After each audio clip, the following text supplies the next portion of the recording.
DDR itu ya nggak ada e-learning yang dibangun, hanya WA saja. Ya, gimana e-learning kok hanya WA misalnya? Jadi yang kita inginkan adalah hal-hal yang substansial ya. Kepemimpinan misalnya kreatif, inovatif ya. Kepala sekolah memimpin guru tendik, nanti kita cross check ke gurunya, ke orang tua, ke komite misalnya. Nah ini ada beberapa contoh, jadi perlu Bapak Ibu mulai berpikir bahwa yang dibutuhkan dari manajemen ada kata-kata kerja membangun komunikasi ya, bukan alat komunikasinya atau siapa yang partner komunikasinya, menunjukkan budaya bersih, indah, tertib ya. Gampang lah, asesor datang ke sekolah ibu, lihat toiletnya, lihat WC-nya, dan kelihatan kalau yang WC-nya baru dibersihkan kemarin dan yang selama ini bersih, biasanya kita punya sensitivitas untuk menilai itu ya. Oke ya, ini tadi sudah contoh ini. Kemudian misalnya ini versi yang dulu ya, Bapak Ibu saya kira sangat familiar dengan model yang dulu ini. Kita akan beralih ke yang, nah misalnya ini tadi ya, tidak kita lihat teksnya, tidak lihat naskah yang Bapak Ibu pasang, tapi bagaimana visi misi diimplementasikan ya. Jadi ini subkomponen ya. Di bawah subkomponen ada kinerja, indikator ya. Jadi yang mengimplementasikan itu indikator, kemudian yang bawahnya itu pernyataannya ya, madrasah atau soalnya. Madrasah mengembangkan, menyosialisasikan, mengimplementasikan dan mengevaluasi misi-misi dan tujuan sekolah madrasah. Yang paling bawah Bapak Ibu ini ya meskipun belum 100% final, ini kira-kira yang nilainya 4 itu yang paling bawah. Yang saya contohkan paling di bawah ini kira-kira 4 atau A. Sekolah Bapak Ibu ingin dapat nilai A atau level tertinggi 4, maka yang kita tanya adalah sekolah itu mengembangkan visi misinya ya, bukan nyontoh dari sekolah lain. Proses pengembangannya nanti bisa melakukan sosialisasi, mengimplementasikan, dan ini yang dilakukan sekolah, dievaluasi visi misi yang sudah ditetapkan 5 tahun yang lalu, setahun yang lalu tercapai enggak ya? Kalau enggak tercapai apa masalahnya? Nah, mengevaluasi visi misi tujuan yang melibatkan pemangku kepentingan dan hasil evaluasi dipergunakan untuk perbaikan peningkatan mutu sekolah. Nah, semoga ini bisa ditangkap pesan yang diminta oleh IASP 2020 itu.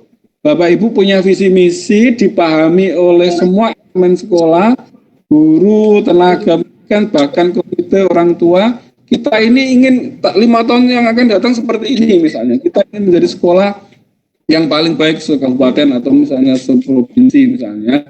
Nah, visi misi yang terpampang di papan dievaluasi, oh ternyata tahun kemarin nggak tercapai gitu, apa, mengapa dan sebagainya. Nah itu yang kita harapkan ya.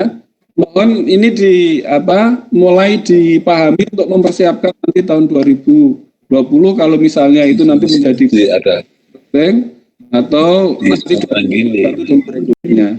Mas Alfa, saya sampai jam berapa ya? Lanjut terus. Oke ya. Nah misalnya yang kedua, komponen manajemen subkomponen supervisi akademik ya.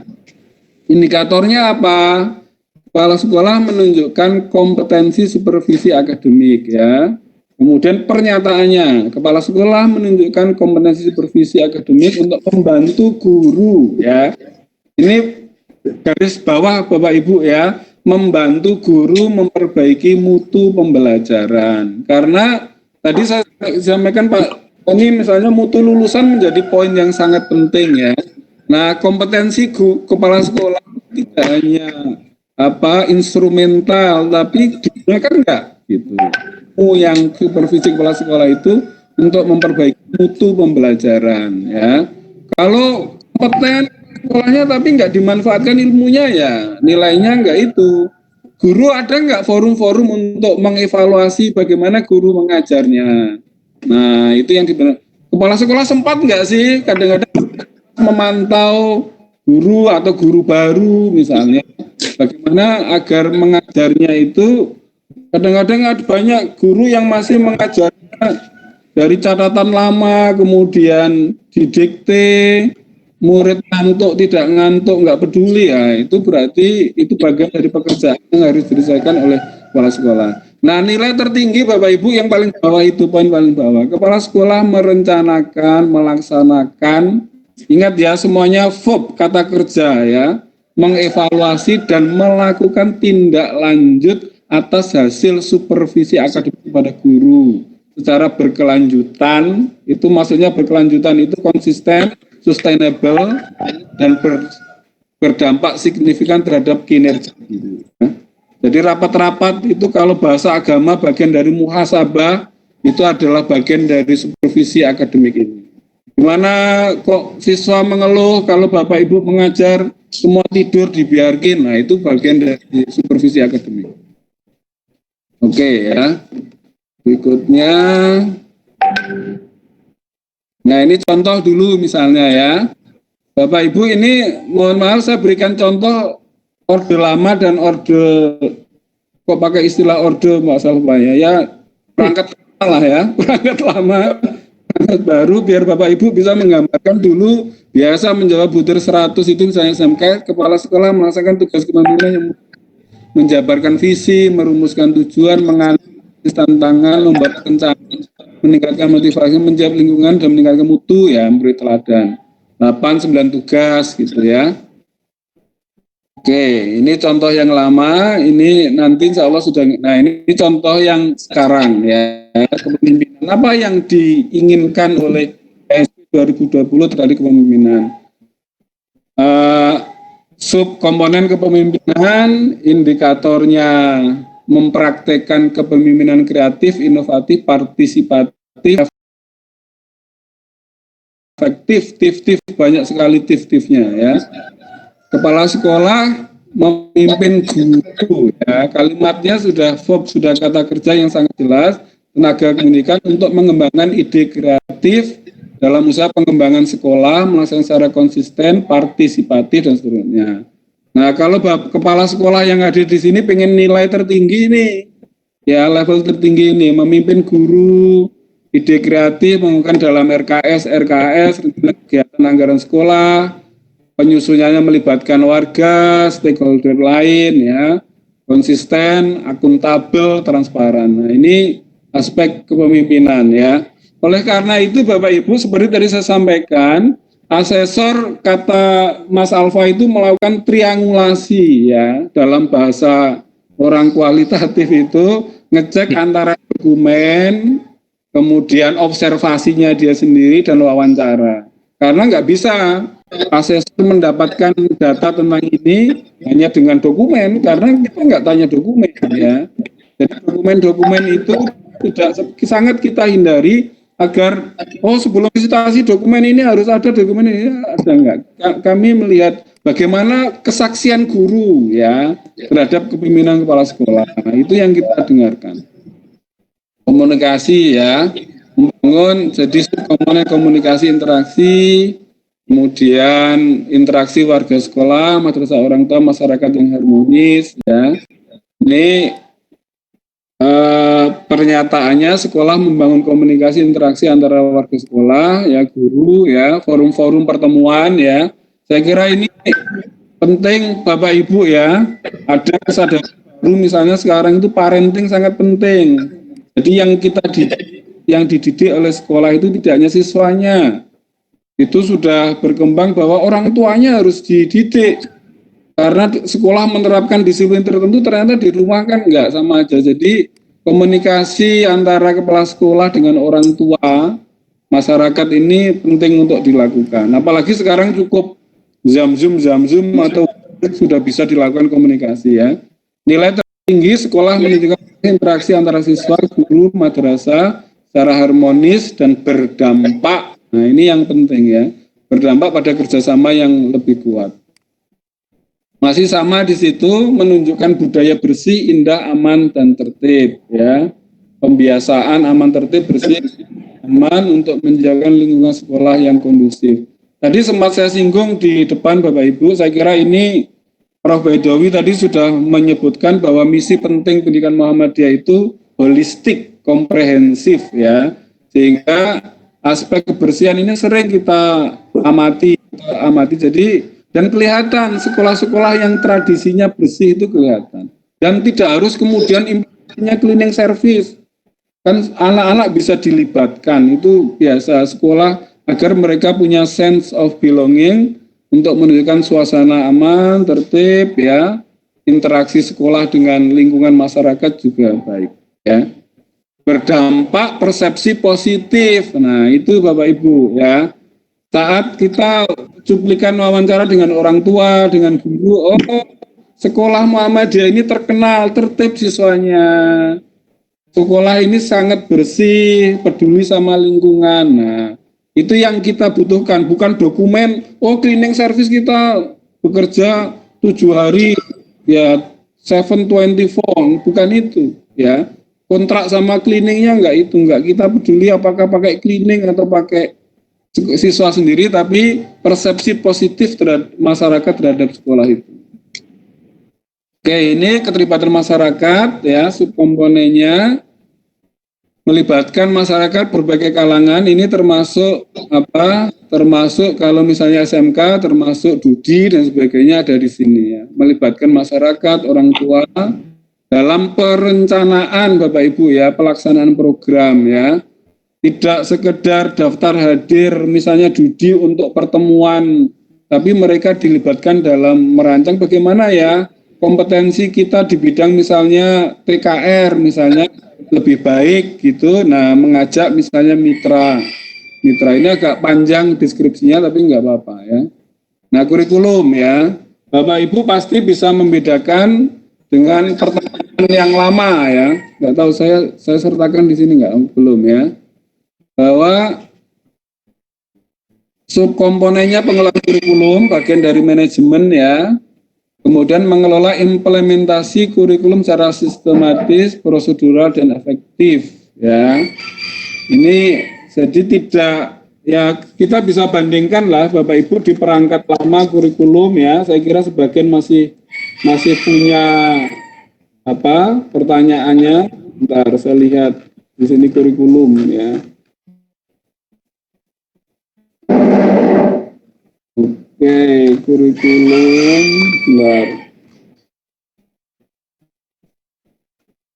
Ya, misalnya yang lama, ya, sekolah melaksanakan pengelolaan kurikulum, kegiatan meliputi 1 KTSP, kalender pendidikan, program pembelajaran, penilaian, peraturan akademik, itu kita nggak lagi bertanya pertanyaan yang sama, ya. Kita lebih fokus pada bagaimana implementasi kurikulum yang sudah dirancang, ya. Sekolah dengan kurikulum tingkat satuan melibatkan pemangku kepentingan, mengimplementasikan, mengevaluasi, ya. Nah, jangan lupa apa endingnya ngurusin kurikulum, bukan dokumen yang kita butuhkan, tapi peningkatan prestasi siswa. Nah, saya kira itu poinnya. Guru misalnya, ya. Mas Alfa, kalau waktunya itu saya diingatkan, ya. Siap, lanjut terus. Pengelolaan guru dan tenaga kependidikan, ya. Apa yang dinilai dalam konteks manajemen sekolah, ya. Menerapkan pengelolaan guru, tenaga kependidikan secara efektif, efisien, dan akuntabel, ya. Bapak Ibu silahkanlah bandingkan dengan perangkat yang lama. Jadi yang kita tanya, yang kita minta di nilai yang 4 ini, paling bawah ini 4 Bapak Ibu, ya, nilai A atau 4, ya. Sekolah madrasah melakukan secara konsisten pengelolaan guru, tenaga kependidikan yang komprehensif. Tidak, tadi sudah diingatkan oleh Prof. Baidowi, komprehensif itu tidak hanya mikro teachingnya, kemampuan mengajarnya, tapi misalnya kompetensi sosialnya. Prof. Baidowi tadi mengingatkan ismu banyak AIK-nya, ya. Jadi ada nggak pembinaan guru terkait ismu banyak, atau dianggap kalau sudah masuk sekolah Muhammadiyah semuanya sudah 24 karat. Nah, itu nggak boleh, harus ada pembinaan yang terus-menerus yang dilakukan, ya. Mulai dari rekrutmennya, seleksinya, penugasan, pengembangan, penilaian kinerja, pemberian penghargaan, ya. Terus, nah ini saya geser, pengembangan kompetensi, pemberian penghargaan sanksi yang berdampak, ya, dan persepsi positif pemangku kepentingan peningkatan kinerja. Memang Bapak Ibu bisa cermati dari kata-kata yang kita gunakan, ya. Jadi tidak hanya aturan bagaimana pengembangan karir guru, ya, tapi yang kami butuhkan di sini diterapkan enggak, ya. Pak, kami itu pengembangan karir guru seperti ini listnya, bla bla bla, detail sekali. Pertanyaan kami, bagaimana implementasinya? Terus guru ketika di cross check, misalnya bisa memberikan konfirmasi, apakah misalnya buku tentang karir guru, ya, di sekolah itu enggak terimplementasi dengan baik enggak, ya, termasuk pemberian penghargaan sanksi yang berdampak terhadap iklim kerja yang kondusif, ya. Jadi ini yang kita butuhkan, guru merasa puas di situ, ya. Kita enggak ingin bahwa ngajarnya itu merengut, wah ini nilainya mahal. Nah, itu berarti enggak kondusif untuk dalam konteks peningkatan prestasi, peningkatan kinerja gurunya, ya. Pasti itu ada. Kalau guru satu sekolah kok gurunya merengut semua, itu pasti ada masalah, ya. Itu bisa kita deteksi oleh asesor yang berpengalaman, ya. Nah, ini sarana, ya. Ini yang sering Bapak Ibu sangat bisa membedakan dengan yang lama, ya.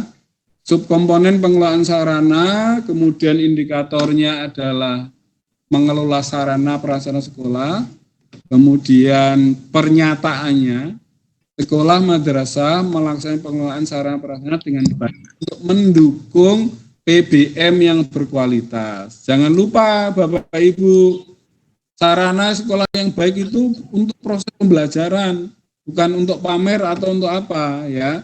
Sarananya kami sederhana, tapi bermakna bagi pembelajaran yang berkualitas. Itu bisa jadi sehingga tidak kemudian cenderung image orang sekolah-sekolah yang secara finansial bagus, alatnya lengkap, nah dia dapat nilai yang baik. Kami enggak situ, ya. Proses pembelajaran yang berkualitas. Sekolah mengelola sarana prasarana secara konsisten, efisien, melibatkan warga sekolah, pemangku kepentingan lain dalam prosedur penggunaan pemeliharaan. Nah, sarana kondisi baik, bersih, rapi, nyaman, dan mudah diakses. Nah, lagi-lagi berdampak positif terhadap pembelajaran yang efektif, ya. Bapak Ibu tentu ingat, Mas Alfa mungkin dulu pernah saya sampaikan, ya, di perangkat dulu ditanya punya jam dinding enggak di kelasnya, ya. Kita enggak tanya lagi ada jam dinding atau enggak. Tapi bagaimana fasilitas yang ada itu dimanfaatkan. Sekarang anak-anak bawa jam semua, ngapain ditanya punya jam dinding atau enggak, ya. Nah, misalnya seperti itu. Kami melihat hal-hal yang substansial, performance, ya. Jangan lupa di sini berdampak positif terhadap proses pembelajaran, ya.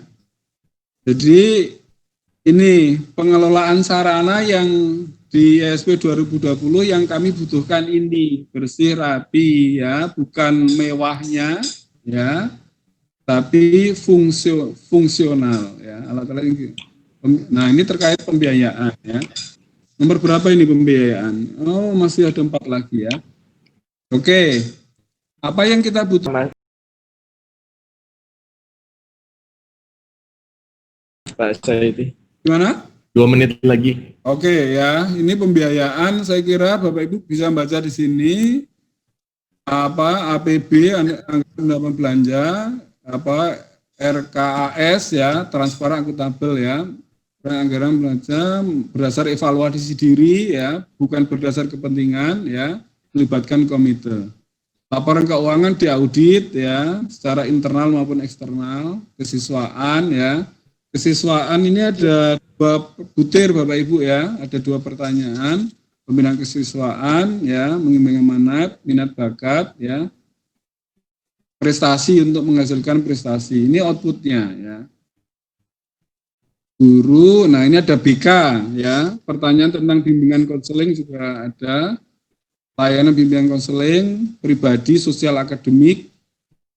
Oke, nah saya kira yang terakhir ini tentang itu, penjaminan mutu internal ya. Sekolah melaksanakan penjaminan mutu internal ya, tujuan pencapaian standar nasional pendidikan, melaksanakan evaluasi diri ya, EDS, RKA, RKS ya. Nah, yang penting adalah melaksanakan tindak lanjut perbaikan. Itu saya kira poin penting. Yang terakhir promosi ini Mas Alfa. Mohon maaf. Demikian Bapak Ibu yang bisa saya sampaikan. Semoga ada manfaatnya. Silahkan kalau ada beberapa pertanyaan yang bisa saya jawab.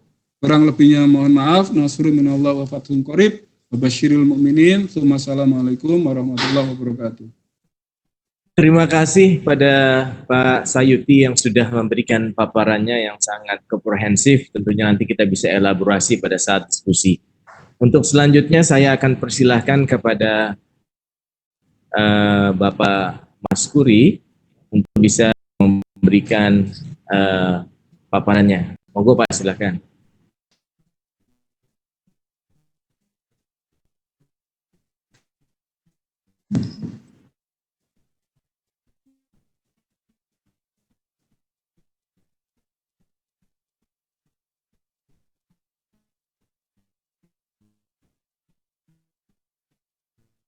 Silakan Pak Mas Kuri.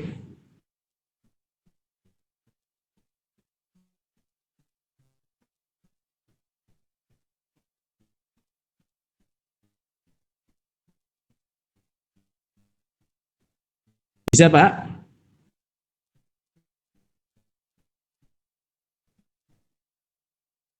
Assalamualaikum. Bismillah, walhamdulillah, wassalatu wassalamu ala rasulillah, wa ala alihi wassohbihi wa mawala.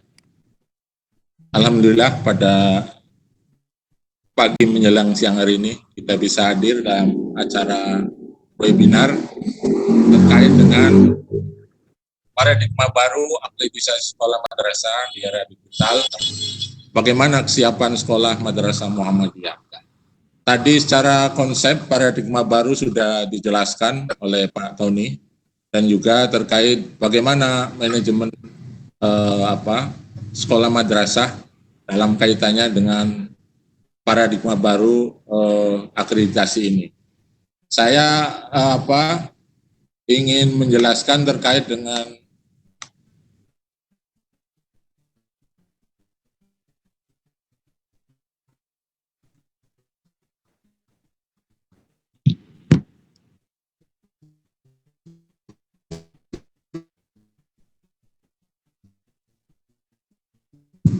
Monggo Pak, silakan. ini nggak bisa jalan. Yang sebelah kiri Pak. Iya ya.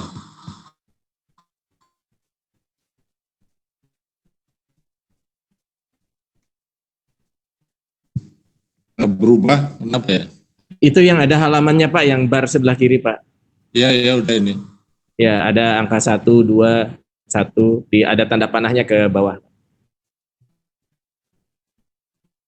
Ya, ini kalau saya akan melihat dari profil ya, profil hasil akreditasi khususnya sekolah Madrasah Muhammadiyah.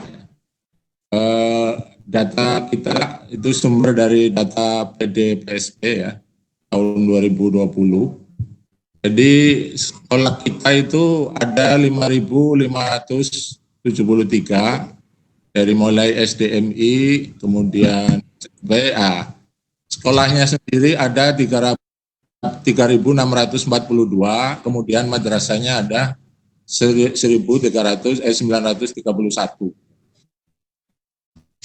Nah, ini akreditasinya ini. Jadi untuk jenjang SD yang A ada 546, kemudian sampai MI, MTS. Jadi yang A itu ada 1.859 atau 33%,83. Kemudian untuk akreditasi B ada 53%, 53,01%. Yang C ada 12,23%. Kemudian ada yang tidak terakreditasi, itu jumlahnya 0,93%. Nah, inilah jumlah sekolah-sekolah kita dan madrasah kita hasil akreditasi hingga tahun 2019 ini.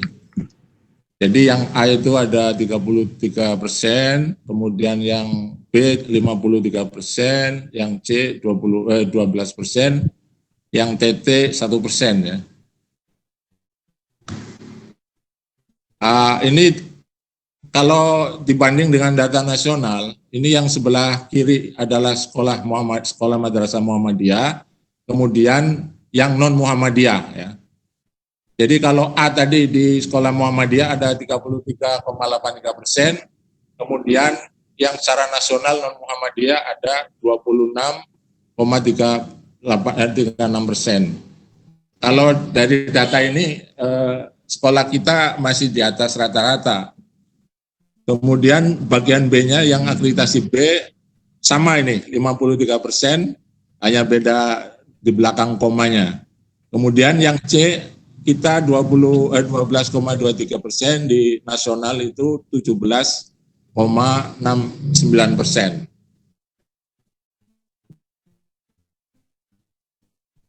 Hasil akreditasi jenjang SD. Jadi persentasenya yang SD itu hanya 43%, kemudian yang B-nya 42%, kemudian yang C-nya 11%, tidak terakreditasi 0,6%. Ini kelemahan yang ada di standar kompetensi. Ada 3 kelemahan di jenjang SD itu. Satu pada standar kompetensi lulusan, yang kedua pada pendidik dan tenaga kependidikan, kemudian yang ketiga adalah sarpras.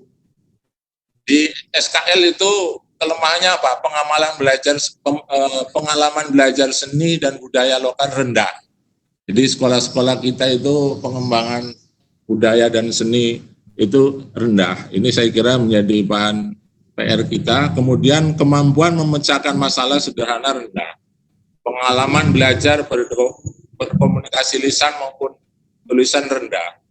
Nah, kemudian di pendidik dan tenaga pendidikan, pemenuhan kualifikasi akademik tenaga administrasi perpustakaan rendah. Jadi inilah kondisi di jenjang SD ya. Kemudian sarpras, kepemilikan alat peraga, pembelajaran, perpustakaan, ruang UKS, ketentuan rendah. Nah, meskipun tadi dijelaskan oleh Pak Sayuti, ke depan itu yang akan ditanya bukan apakah ada perpustakaan, apakah ada UKS, tapi yang akan ditanya adalah apakah sarana prasarana yang ada itu dimanfaatkan seperti apa gitu. Nah, kemudian di jenjang MI ini 33% itu 30% A ya, dapat A, 59% B. Kelemahannya masih sama di SKL, PTK dan juga sarpras. Kemudian berikutnya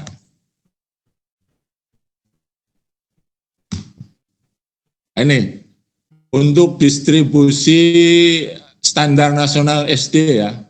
Ini per provinsi. Ini Bali malah bagus ini. Karena memang sekolahnya tidak sebanyak ya dengan provinsi lain ya. Kemudian disusul Jogja, DKI ya. Ini distribusi MI ya. MI malah Gorontalo ya. Ini sebabnya apa? Karena madrasah di sana itu sedikit dibanding dengan madrasah di tempat-tempat lain. Nah, ini kalau melihat level akreditasinya yang A, yang B dan C dibanding antara SD dengan madrasah ini ada perbedaan sedikit. Kemudian berikutnya yang jenjang SMP. Ya, SMP yang A-nya 34%, yang B-nya 51%, yang C-nya 11%. Nah, ini kelemahannya di 2 standar ya, yaitu SKL dan juga PTK. Kalau di SD sama MI tadi ada sarpras. Nah, ini agak lumayan, di sarpras tidak dianggap lemah. Jadi di SKL hampir sama kelemahannya. Yang nomor 1 sama, kemudian keterampilan menyimak, membaca, menulis, berbicara rendah. Belajar iptek seiring dengan perkembangan rendah. Nah, ini saya kira ini tantangan bagi sekolah madrasah kita, apalagi nanti sistem akreditasi ke depan adalah berbasis dashboard monitoring ya. Kemudian pada jenjang MTS ya, MTS ini hanya lebih rendah daripada SMP, ini 24%, kemudian B-nya 55% dan C-nya 15%. Kelemahannya sama, masih SKL, PTK, dan Sarpras. Jadi di PTK itu nilainya 76, di Sarpras 77, dan di SKL 80. Jadi saya kira ini menjadi bahan untuk perbaikan di masa yang akan datang terkait 3 standar itu. Nah, ini distribusi per provinsi untuk jenjang SMP, DIY itu yang pertama, kemudian Kepulauan Riau ya. Selanjutnya untuk Sanawiyah justru Papua. Nah, ini karena di Papua itu tidak banyak madrasah, kebetulan bagus sehingga dinilainya bagus. Kemudian Sanawiyah, ini SMP dan MTS. Kemudian yang jenjang akreditasi SMA ini. Ini sama, masih persoalannya sekitar SKL, PTK, dan Sarpras. Jadi pembiasaan mencari informasi dari berbagai sumber rendah, pengalaman mengapresiasi seni budaya rendah, pemenuhan kualifikasi akademik tenaga administrasi rendah. Saya kira ini 3 standar ini harus menjadi perhatian kita semua ya. Bagaimana ke depan itu kita bisa meningkatkan kualitas sekolah kita. Apalagi akreditasi ke depan pendekatannya adalah pendekatan berbeda ya, tidak compliant. Compliant itu checklist ya. Tadi Pak Sayuti sudah menjelaskan contohnya apakah ada perpustakaan, apakah ada ruang diskusi ada, apakah ada laboratorium ada. Tapi bagaimana apakah sarpas-sarpas yang ada itu dimanfaatkan, didaya gunakan semaksimal mungkin sehingga dampaknya terhadap mutu sekolah madrasah di kita. Kemudian ini di jenjang SMP ya, ini Yogyakarta paling atas, kemudian Kepulauan Riau, kemudian SMA, kemudian jenjang MA ini. MA ini akreditasi yang dapat A-nya 19% ya, turun. Kemudian B-nya hanya 59%, yang C-nya 14%. Ini problemnya juga sama, jadi standar kompetensi lulusan, PTK, dan Sarpras.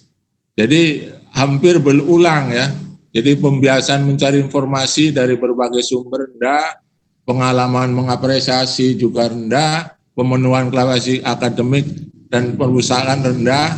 Ini saya kira dari tahun ke tahun belum bergeser 3 standar ini. Karena itu saya kira ini bahan evaluasi bagi Majelis Dikdasmen PP Muhammadiyah dan juga wilayah dan juga daerah dan sampai cabang. Bagaimana memperbaiki standar-standar ini ke depan.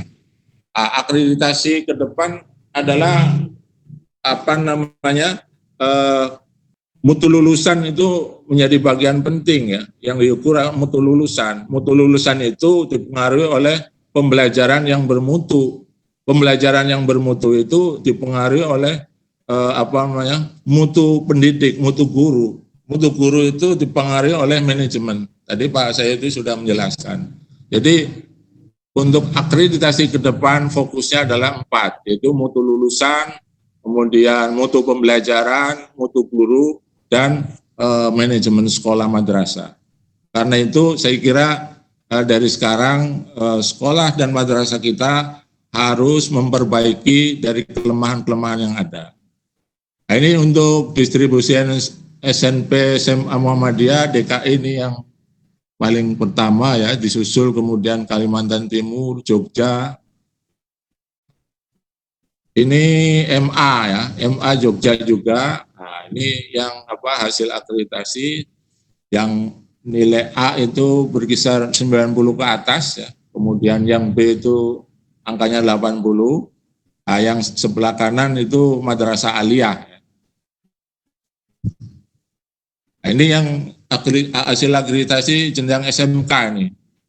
Wah, ini yang SMK problemnya satu nambah tuh, satu SKL, yang kedua PTK, yang ketiga Sarpras, dan juga pengelolaan. Ya. Nah, ini juga saya kira menjadi bagian penting bagi sekolah madrasah dan juga SMK kita.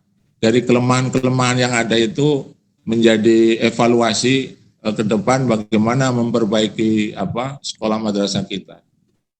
Saya kira itu Pak Alfa. Terima kasih. Assalamualaikum warahmatullahi wabarakatuh.